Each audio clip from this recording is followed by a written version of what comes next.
have the pleasure of speaking with Mr. Nick Lowery. How are you, Nick? I'm great, thank you.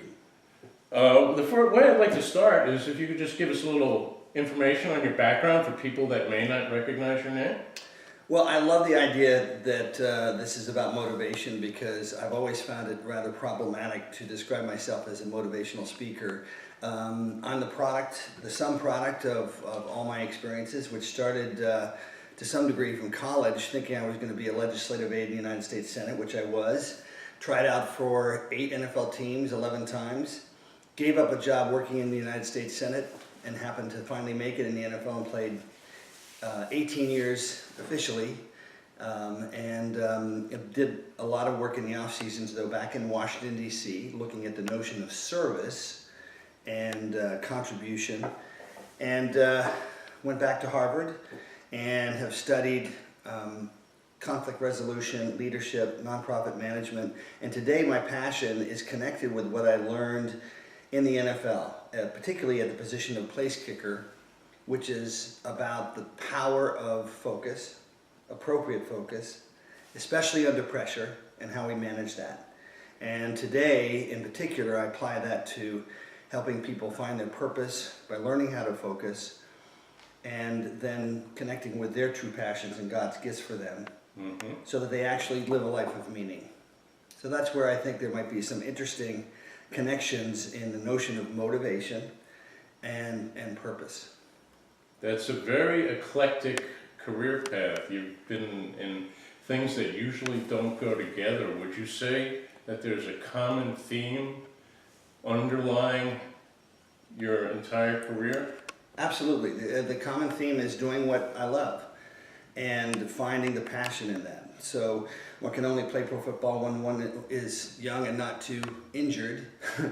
And the interesting thing, though, is that learning how to focus in that very concentrated context of being an NFL place kicker taught me how to focus more effectively in everything in life. So when I went back to school, having gone to Dartmouth undergrad as a good student, not a great student, except in those things I loved, which were government and drama and history, I did very well at Harvard, and it taught me a lot about commitment too, which is a lot easier to make when you're doing those things which you love and are fully committed to them.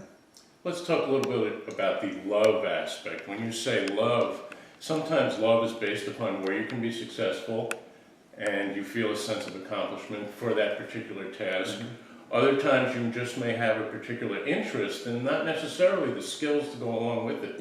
How did you make those kind of decisions? Are you the kind of guy that does the things that he can do well, or is it different for you? Well, nothing was ever easy for me, so it was always about hard work, and hard work is only made possible by continued applied focus through the painful learning curve of the clumsy early stages of mastery. So to me, doing what one loves is really more of a spiritual love, which we're not allowed to talk about in academia, but the reality is that inside us is a voice. Some call it the subconscious, but I like to think that we integrate the subconscious and the conscious to become healthier by being aware of what truly turns us on as human beings. What is that thing we do which we would do no matter what, whether we were paid $5 million like in the NFL or we were paid nothing, that we look back on our lives and know it's what we've always wanted to do, always enjoyed. And I think that anyone that's in the area of teaching, as you are, and myself, we love the process of helping other people learn what we've learned. And of course, in doing so, we get better at it ourselves. We get reconnected, sort of like playing a great piece of music over time. If one continues to have the passion, there's a sort of sublime polishing of that skill to an even higher level. Okay, well, it sounds like you're certainly what we call intrinsically motivated. Materialistic things don't matter too much to you, or is that my perception? If material things matter to me, I wouldn't be running a foundation, I wouldn't work with the homeless, I wouldn't do programs with public schools, which are largely complete failures in our system, where 50% of urban youth drop out of public schools, 33% nationally. Working in dropout prevention, working with Native youth and at-risk youth. I wouldn't work with the homeless. I wouldn't work in bullying programs that have little funding. So the passion then comes from, to me, revitalizing the social capital, those things which are beyond the intention of a value. I want to be a good person. I want to do good things in my life. I want to help others to, this is the way we do it. I believe, having grown up the way I did, next door to a Supreme Court justice, with a father who was a Fulbright scholar, a mother who was in the first full class of women at Oxford, with role models, Bobby Kennedy next door talking to Byron Whizzer White, Supreme Court justices 3 doors down. Growing up with that sense of people that were always making a contribution to the country, I suppose that was as part of the social capital. But in the end, you have to make it your own. And so, to me, we have a government that isn't doing the job, an education system that's not doing the job, a media system that is refuses to go very deep on anything, and a public that's lost complete trust in government. So to me, it's about all of us reconnecting to what we can control, which always and only will be ourselves, our choices, our perceptions, our actions, and the level of commitment and focus and passion we bring to it. You've mentioned some really noteworthy people. How much do you think of your view of life, the worldview that you just expressed, was influenced by the people that were around you as a developing adult? Well, I mean, how can one say that one's parents weren't important? My parents were, for the very reason that they weren't the sort of tongue-lashing, overzealous kind. They believed in being examples by how they exemplified their own lives. They didn't really lecture too much. Although my mother, being a very proper British woman, certainly gave some strong suggestions with her tones of voice. But of course I'm a product. I find it really serendipitous and interesting that the man I grew up next door to, Byron Whizzer White, who led the NFL in rushing twice, and finished #1 at Yale Law School the same year he led the NFL in rushing, who helped commandeer the buses that led the marchers into Selma, Alabama during the civil rights marches, and then went on to be a 31-year Supreme Court justice that was a swing vote. I think it's pretty hard not to say that that had a large influence in my own belief for the first time that maybe I should think about playing in the NFL, but also not give up the notion of being in government. Well, he must have had a tremendous influence on you. You won the Wizard White Award, didn't you? And could you just tell us a little bit about that award? Well, I absolutely know I would never have won it, except that he grew up next door to me. So part of the passion I have is that, you know, no one else grows up next door to a Supreme Court justice who led the NFL in rushing. So, and so how can we give kids that, you know, by no fault of their own, grow up in difficult, if I will, you choose the term, disabling environments, or disempowering environments where there aren't inspiring figures, there aren't Mount Rushmores of human beings in front of them, which is a bad example if you're talking about Native Americans. How do you give them a sense that there are role models and paths and highways and choices that others have made that they could model their own choices after? So I don't think it's a coincidence that I won that award because of him. It kept me going through all of the rejections. But he was not someone that mentored me with lots of lectures. It was, like my parents, by example. Interesting. And I think the real interesting thing about your public persona that I know, your previous career, and what you've explained thus far, you've encountered a lot of different obstacles in your life. As a field goal kicker, I imagine most people will ask you, well, how many field goals do you make? I'm more interested in how many field goals did you miss, and how did that... I didn't miss any. I don't remember any that I missed. I know you had the highest percentage of accuracy when you retired, correct?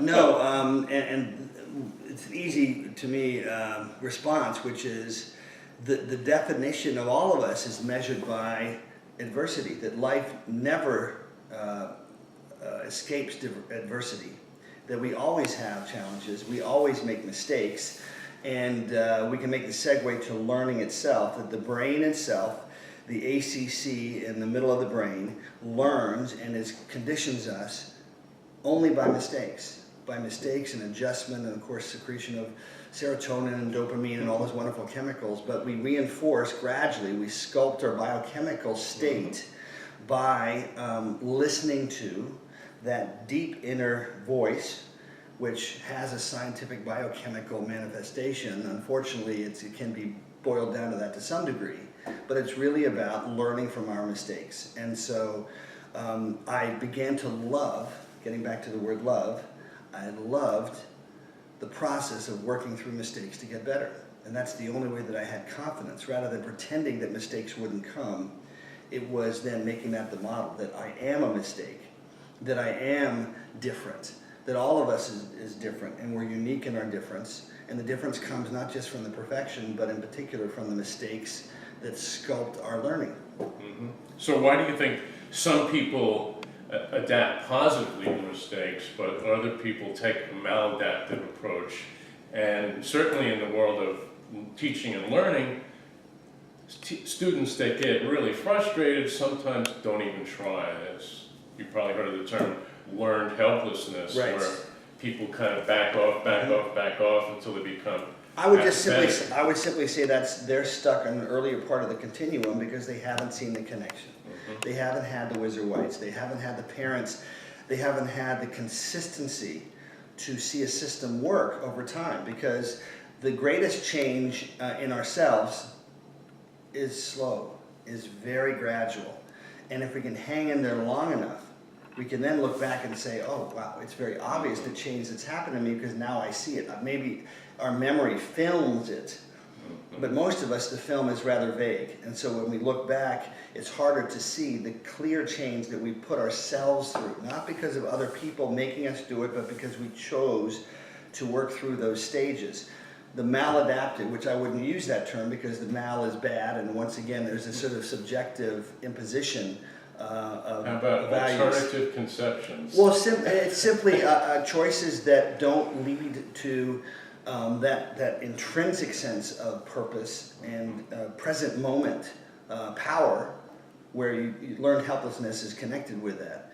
But that comes hopefully by surrounding ourselves gradually, more and more, with people that bring out our best, that also agree with us in this sense of purpose for life and the sense of tremendous persistence that's required to get to those higher states of well-being. Okay, so if I understand you correctly, you need to have the right role models, you need to have that positive support to reach your goals. But I imagine that you had particular strategies that you use to achieve certain goals. I'd like to be real specific. Let's imagine, for argument's sake, there's 100,000 people yelling and screaming around you, and the focus is entirely on you. Was there a particular cognitive approach or strategy or secret? I'm sorry to interrupt, but even your question I have to rephrase, because the need then suggests a dependency model, which is not very healthy. So if I go through life thinking I need these things that are outside of my locus of control, i.e. myself, then I'll always be feeling some void that I don't have what it takes. So those are things that are in the portrait of our lives that sustain and increase and accelerate the learning curve and the developmental curve. But it comes down to really more and more realizing we alone drive our destiny's bus, and we allow who can come on the bus. Mm-hmm. We don't need any of them individually. Collectively, they begin to sustain or deny who we can best become. And of course, always, always, always is the permission we give ourselves to stay aware, to grow in awareness, and to learn. So with that assumption then, mistakes then become part of the plan. Right. Rather than the exception, mistakes become actually the teaching mechanism itself. Because none of us played the piano perfectly, became the perfect professor, became the great interviewer on television, which when you have your own television show and your movie and all those things, it just comes like I did 3 years of ESPN college football, and I really wasn't very good. But over time, when it gets more clear. Is that according to you or according to them? Well, once again, I know I wasn't as good as I wanted to be. Okay, I'm just giving you a hard time. And I think I may have been entertaining, but I doubt that I had the great insight. The 10,000 hours, if you will, that Malcolm Gladwell would refer to, I didn't have those 10,000 hours. Stole that from Erickson, Well, there you go. Even so, it's 10,000 hours is 10,000 hours of practice. You're talking about expertise. Well, and 10,000 hours of mistakes. Right. And once again, always that process of loving the process of development, because then it's about being in the present. It's not that I get my degree and then I'll know something. Mm-hmm. It's not that I'll pass the test and then I'll know something. The knowing is in the process of turning on your brain and your spirit. Mm-hmm. So I'm sneaking in that word spirit because that's where passion comes from. That's where the sense of real higher purpose comes from. And when someone has a higher purpose, whether it's in church or whether it's simply their choice of contribution, which I think is probably something that motivates you, is you're helping inspire other people to find something more meaningful than they had before. Well, you do come across as a very spiritual, reflective person. And usually that spirit is a manifestation of beliefs. Could you, in 60 seconds, tell me what you believe is the way to become the type of person? I would turn that around and say that beliefs are the manifestation of spirit. So we are intrinsically of spirit, and it's the ego part, which in learning gets us in trouble, and the ego part that takes us away from the present moment meaning. I love this book by Nassim Taleb, The Black Swan, which is not anything to do with the movie, but it's about the power and the arrogance of academic knowledge. Mm-hmm. And the second that I think that I have my degree from Harvard, that I know something, is the second I stop growing and learning and becoming aware and present to new lessons. And so then he, of course, maybe not of course, he describes the experts as being great narrators of past events. That in reality, the greatest learning comes from the 9/11s and the tsunamis and the earthquakes of life that none of us can predict within ourselves. And by being open to that, once again, those are the biggest mistakes of all. The biggest corrections. We have we still give ourselves potential space to really grow, whether we're 95 and 100 years old or whether we're 15 or 20. Well, I really wish my students were more open to different conceptions of life, as you appear to be. But if you're in a typical classroom and a student doesn't do well when they need to justify their knowledge, otherwise known as failing a test, right, or doing lousy, sometimes they react very negatively. Mm-hmm. Is there a particular set of strategies that you would use with that type of person? Because although I totally agree with you personally, the best experience for me was failure when I first started in academia and I sent out my first manuscript and it was ripped to shreds by the reviewers, which I was very unaccustomed to. Initially I responded negatively, but I dug deep into my own personal motivation. But not everybody does that. Where did you dig? Where did I dig? Yeah, you call it motivation, but where was the motivation located? Well, I think I had certain expectations that were false. I had what was described as a false belief that I was an exceptional writer. Mm-hmm. And when I was given negative feedback, it took me a while to internalize it and use that as a position of strength. Right.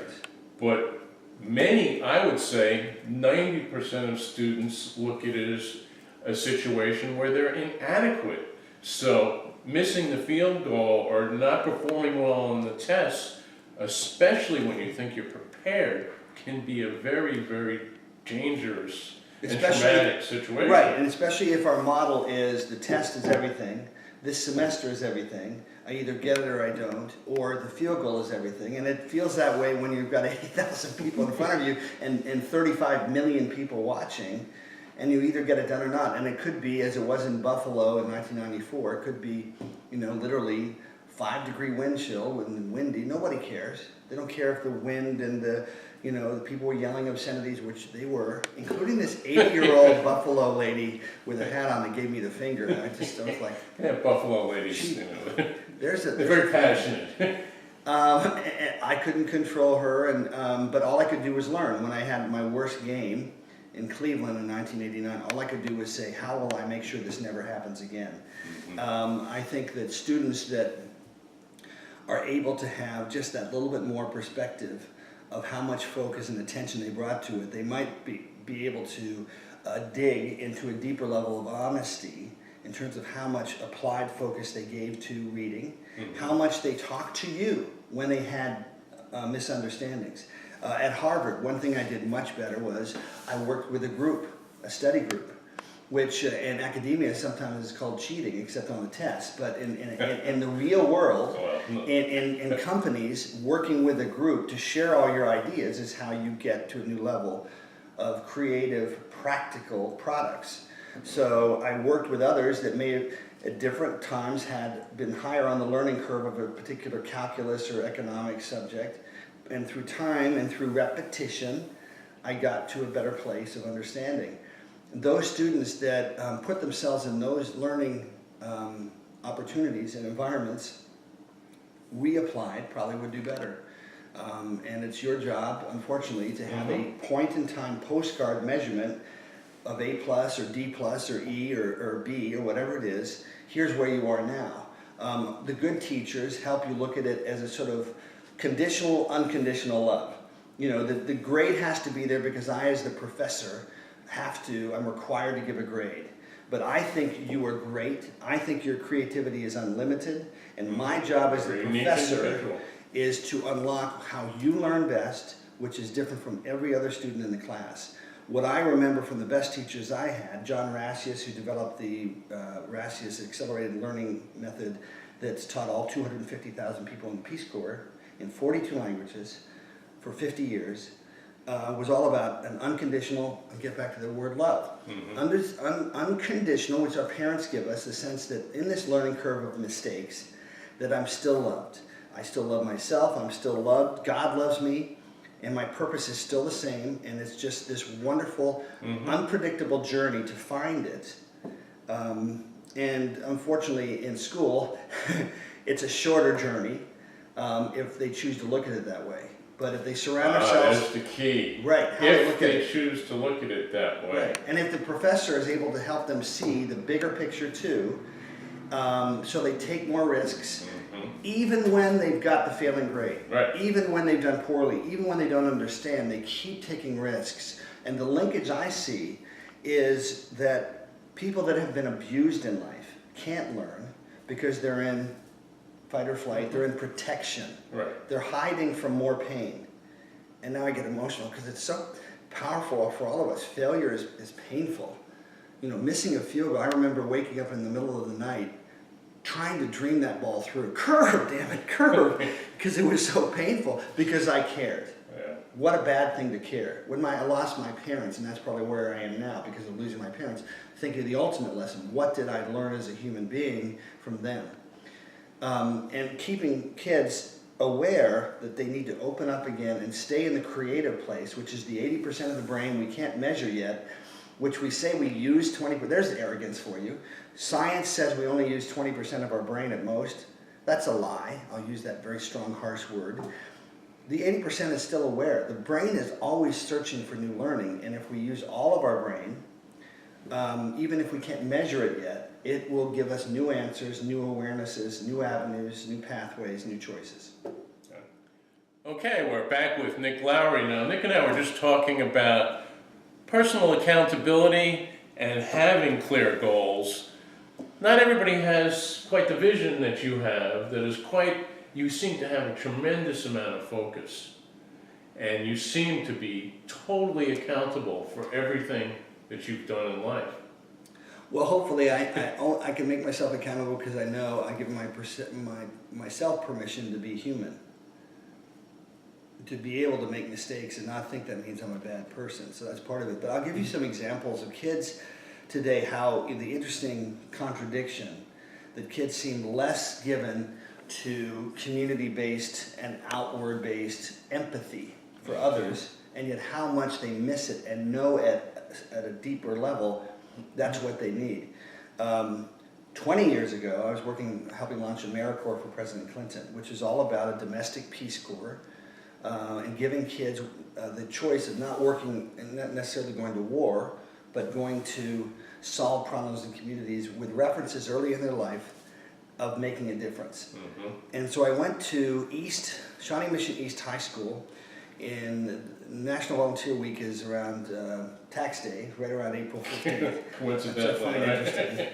And I had to speak to the 3 cafeteria sessions of lunch, Right. and it's mid-April, so the seniors are too cool. They're in their last month of their academic life. They're not even there.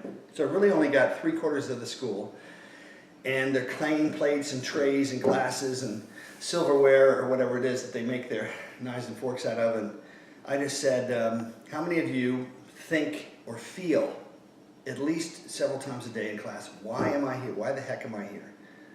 What is my purpose here? Many of them raised their hands. And I said, I can promise you this, very simply. If you participate in this year's school project in the community with real people, with real problems, that you will be measurably closer to your sense of what matters to you and what you want to do with your life. So I get a call a month later from the principal. He said, last year, 40 kids signed up. This year, 400 kids signed up. With this 50th anniversary of John F. Kennedy's death, what he did was he tapped into the primal urge to make a difference in life. And we all are the better for it. We all have to keep finding new ways to call out that sense of purpose and higher goals. But it's really inspiring to me, working with Native youth. I'll give you another example. In Kyle, South Dakota, the Pine Ridge Reservation, the ground zero for the end of Native American freedom in this country as independent tribes, and the massacre at Wounded Knee.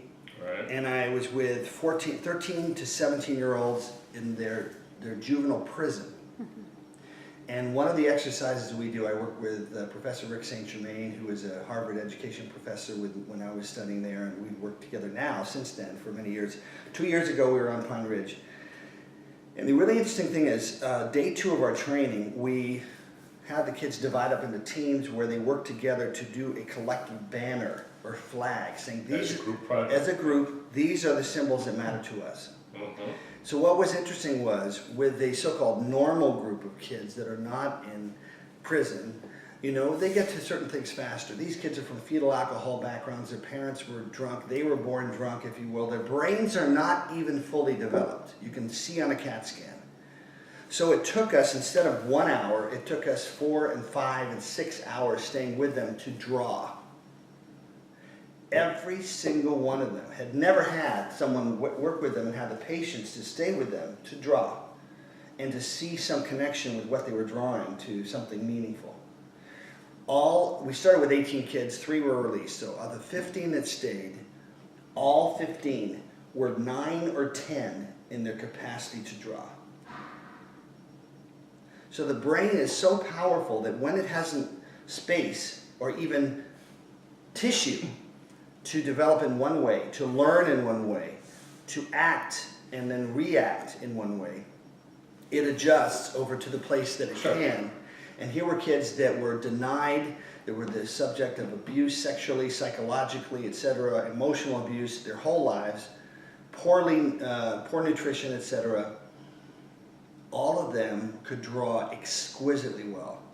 And that to me was, once again, a very powerful sign that as long as we keep, as the teachers of life, the mentors of life, which all of us can be, not just in the classroom, but life's classroom, kids will be drawn to us because we're going to be trying to turn on the light in their brain that does work, rather than say, okay, I give you the grade which says this is the part of your brain that doesn't work.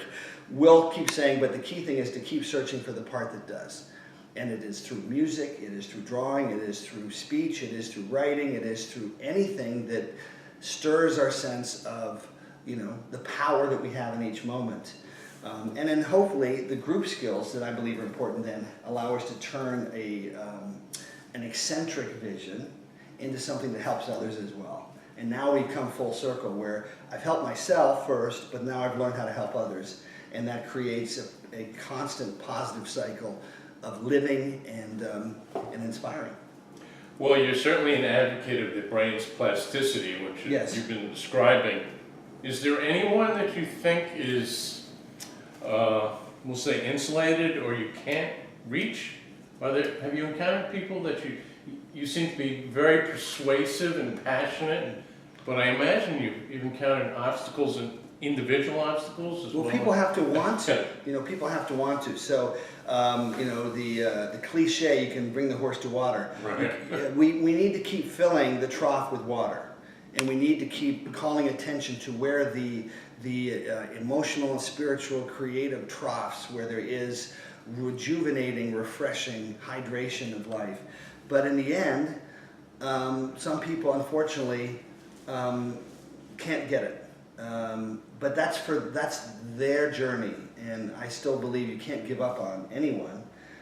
You don't waste your time in your own life with people that don't want to learn.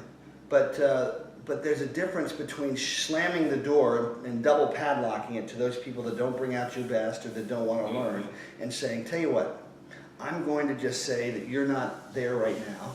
And if you will, to draw the analogy, the door will remain ajar. And then you alone can push it back open into a doorway of learning.